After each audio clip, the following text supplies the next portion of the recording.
Hey everybody, my name is Eli Julian. I'm an automation specialist here at CAPTRON North America. Today I'm going to be showing you how to graph process data from an IO-Link sensor using MQTT and Docker. So here's the hardware requirements that we're going to be using today.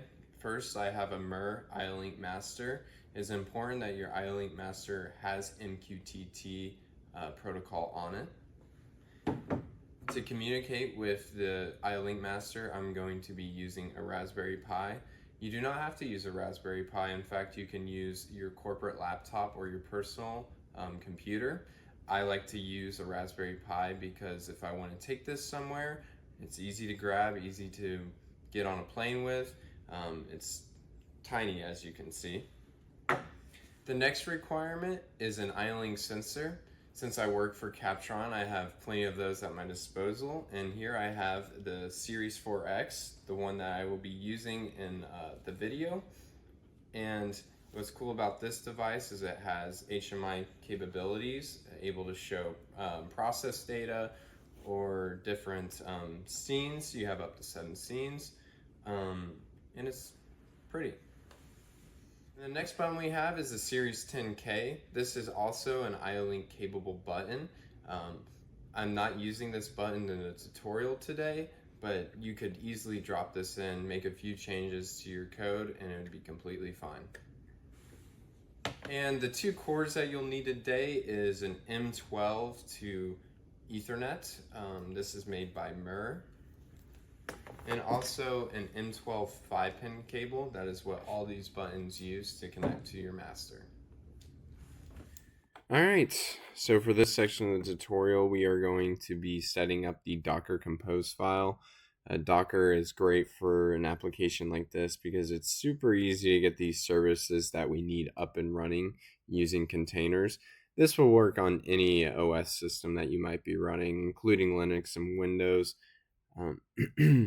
And if you need help installing Docker, I highly recommend checking out the Docker website or another YouTube video. I'm not really an expert in Docker and don't think I'm a great resource for it. And I will provide some links to documentation in the description. So to start, I'm going to make a new directory, and then I'm using the Linux terminal with Vim to write this up. Feel free to use any code editor. And then to make a Docker Compose file, you name it docker-compose.yaml. Ooh, this is the wrong one. I didn't CD into it.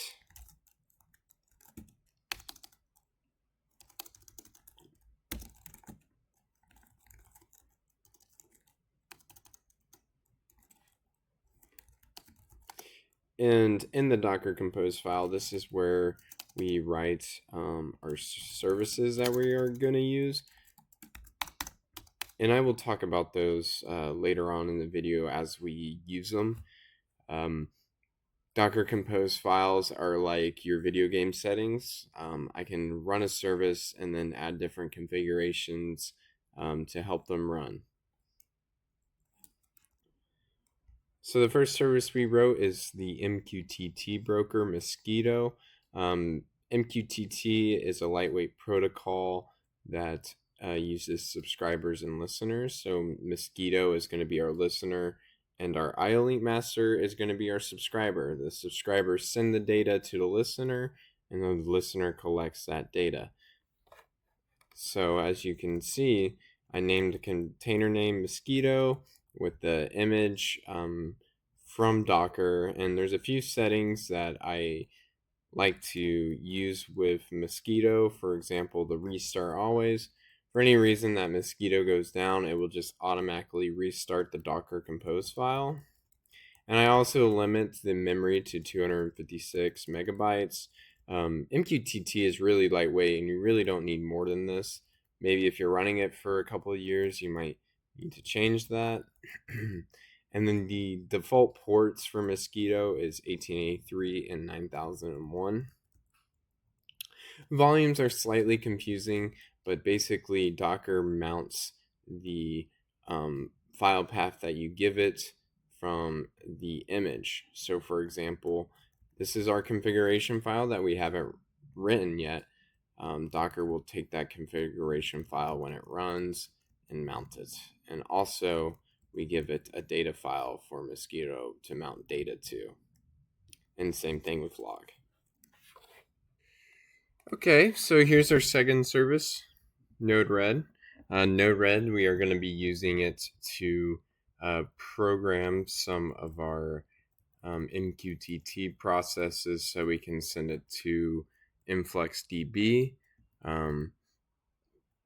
Node-RED is a visual programming tool. It's very simple to use and very popular in IoT. So I named it the Node-RED with the image, and I have some of the same settings here. Node-RED runs on 1880, and I mounted the Node-RED data into this folder. Yep, that's it. And for the last service that we're running, we are using the database service InfluxDB.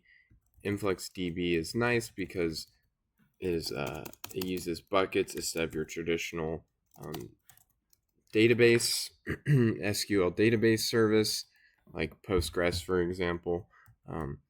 InfluxDB runs on 8086, and this is how I mounted the file. I didn't give it a file name per the recommendations of a Docker Compose file I referenced. And for the environment, we can name our initial bucket. So I named it CAPTRON process data, and the different credentials. For the sake of the tutorial, they are not very strong. So name it whatever you like. And the last setting in the environment is I have the retention set to 12 hours. This is because I'm using a Raspberry Pi, and if I don't have a retention, it will very quickly fill up my storage space. So to prevent that, I have it at 12 hours. I believe if you want to change it to days, you just do 12 days, minutes. I assume you can do seconds, but for this tutorial, we're going to be using hours.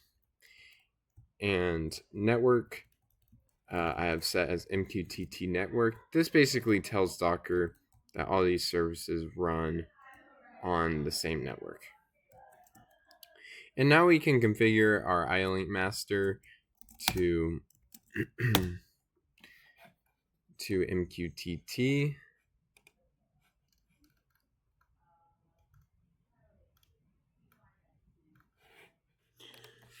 Alright, since you have your Docker Compose file and config file ready to go, you can fire it up with Docker Compose up-d.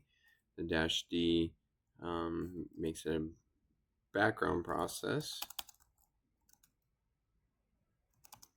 And now that that is running, you can check that Docker is working by doing Docker PS, showing all the services are up with their IP addresses and the ports they are on. And now we can flip over to the IO-Link master and enable MQTT.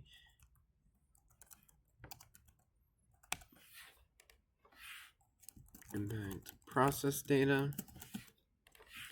And here we are defining the IP address. This is the IP address that you have connected via Ethernet cord from the IO-Link master to the Raspberry Pi. I made my IP address static and set it to this. And then we have to define the client ID and the topic head, and I have these both the same. So I save. Next thing you can do is check if MQTT is working by setting. You can fire up MQTT Explorer. If you're on Windows, you have an executable version that goes on your desktop. Since I'm on Linux, I have to use a Docker image to run it. So type in that IP address and then provide a topic head. So the one you defined in the Mir IO-Link master. This data. and then you can connect. And immediately we can see that we do have process data coming from the iLink master. And to check if our sensors are being recognized, we can go to right here. And we can tell that we do have iLink data coming in. And to be specific, we have process data. Input process data, to be exact. And next we need to take this data in on Node-RED, and then we can start doing some really cool stuff with it. So to look at the input process data for our button, we can go to process data under master 1, port 1, and look at the input process data here. And what I like to do is I like to grab the topic because we are going to use this in Node-RED. Node-RED is great for something like this because it's a visual programming service. It allows you to easily make simple applications like this.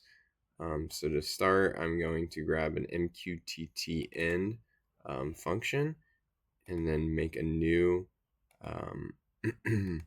server. So we're going to use the same IP address that we set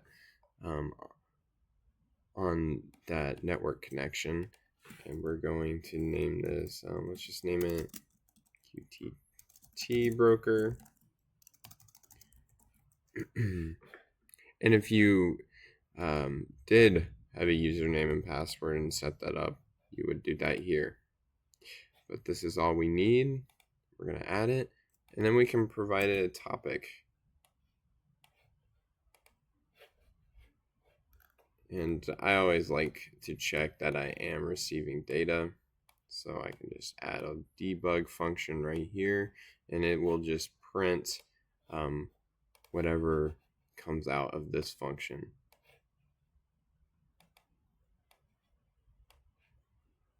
So if I give it a second, and hopefully we see some data.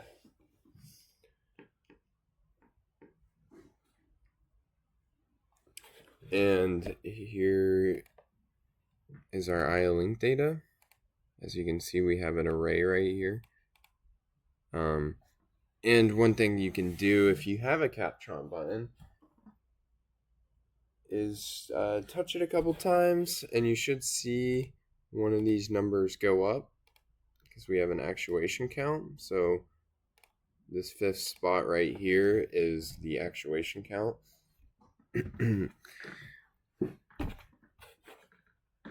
It's really useful to know that, hey, you are getting live data from the sensor. The next thing we're going to do is we're going to add a function block. We're going to take this data in.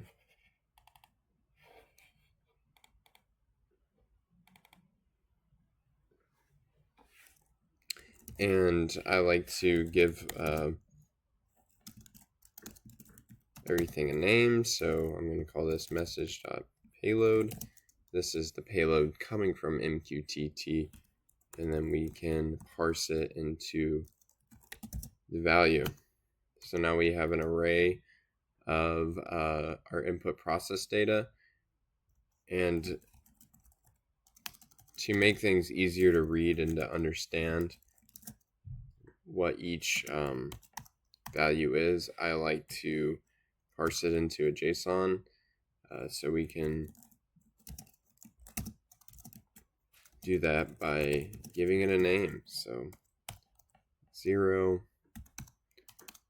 yes, unused 2, it's going to be the input data.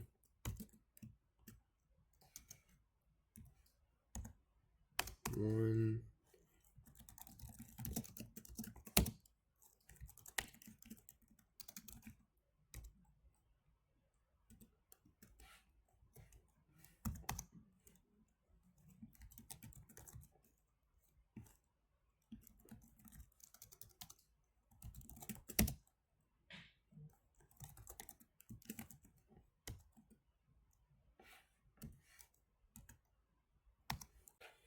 So actuation count is interesting because if you look at our TRM, you can see that actuation count is actually 2 bytes. So to deal with this, we have to combine the bytes. And